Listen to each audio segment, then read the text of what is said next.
যাদের জন্য এত সুন্দর জীবনটা পেয়েছি তাদের স্মরণ করা আমার কাছে কিন্তু এক বিশেষ মুহূর্ত। রাধে রাধে বন্ধুরা, সবাই তোমরা কেমন আছো? আমি কিন্তু বেশ ভালো আছি। রাধে রাধে বলে আজকে কিন্তু ভিডিওটা শুরু করলাম। সকাল সকাল চান ধান করে রেখেছি, আর ওই যে দূরে আর্টটা দেখছো ওটা কিন্তু আমার করা। আসলে আমি রেন্টেড ঘরে থাকি, তাই ভাবলাম ঠাকুরের জায়গাটা যদি একটু সুন্দর করে সাজিয়ে গুছিয়ে রাখা যায় বেশ ভালো লাগে দেখতে। সকালবেলায় কিন্তু শ্যাম বাবাকে দেবো বলে প্রচুর গোলাপ নিয়ে এসেছি, ফুলও নিয়ে এসেছি। আর আজকে যা ফুলের দাম না, ভীষণ ফুলের দাম। জবাগুলোকে ভাবলাম একটা একটা করে বোটা ছাড়িয়ে নিই। এই জবা ফুলের বোটা ছাড়িয়ে ঠাকুরকে নিবেদন করা, এটা কিন্তু শিখেছি আমার হাজব্যান্ডের থেকে। ও সবসময় বলে, শম্পা, জবা ফুলের বোটা আর জবা ফুলের নিচের যে সবুজ অংশটা, এটা সবসময় ফেলে দিয়ে তারপর ঠাকুরকে তুমি দেবে। আগে কিন্তু আমি এত কিছু বুঝতাম না, আর এত ঠাকুর ভক্তিও ছিল না, কিন্তু বয়স বাড়ার সাথে সাথে আমার কিন্তু ঠাকুরের প্রতি আস্থা বিশ্বাস কিন্তু খুব বেড়েছে। এই হচ্ছে শ্যাম বাবা।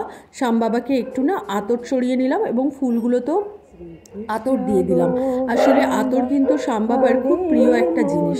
আর এই দেখো, এই যে ক্যান্ডেলটা সেদিন তোমাদের দেখিয়েছিলাম না, এই ক্যান্ডেলটাও জ্বালাবো। শ্যাম বাবাকে সুন্দর করে পরিষ্কার করিয়ে আমি ঠাকুরের সামনে সব রকম ফুলগুলো দিয়ে দিয়েছি। বিশেষ করে আজকে কিন্তু আমি গোলাপ দিয়ে শ্যাম বাবাকে পুজো দেবো। তোমরা সবাই কীরকম ফুল দিয়ে পুজো দাও বলো তো? আমার কিন্তু শ্যাম বাবাকে গোলাপ দিতে ভীষণ ভালো লাগে। আসলে আমি রাজস্থানের খাটুতে যখন শ্যাম বাবার মন্দিরে গিয়েছিলাম, দেখেছিলাম ওখানে প্রচুর প্রচুর গোলাপ চড়ানো হয় শ্যাম বাবাকে। সেই অনুযায়ী আমিও তাই শ্যাম বাবাকে গোলাপ দিয়েই পুজো করি বেশিরভাগ সময়। তারপর ভাবলাম, না, এবার একটু আঁকিবুকি করা যাক। আসলে ওয়েদারটা এত খারাপ, তাই ভাবলাম একটা পেন্সিল স্কেচ করি। জানি না তোমাদের কেমন লাগবে। খুব ছোট্টভাবে তোমাদের কাছে এই রাধারানীর আর্টটা আমি করছি। প্রথমে তো একটা লাইন টেনে নিয়েছি, তারপরে একটা ব্ল্যাক পেন্সিল দিয়ে আমি একটার পর একটা স্টেপ করছি। কীরকম লাগছে তোমরা পুরো ভিডিওটা দেখে বলো, জানিও।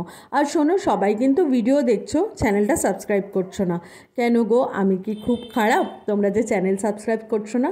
প্লিজ একটু চ্যানেলটা সাবস্ক্রাইব করে দিও, আর ভালো লাগলে কমেন্ট করো। তাহলে দেখো পুরো ভিডিওটা কেমন লাগলো। আমি তাহলে এখন আসি, দেখা হবে অন্য ভিডিওতে। টাটা।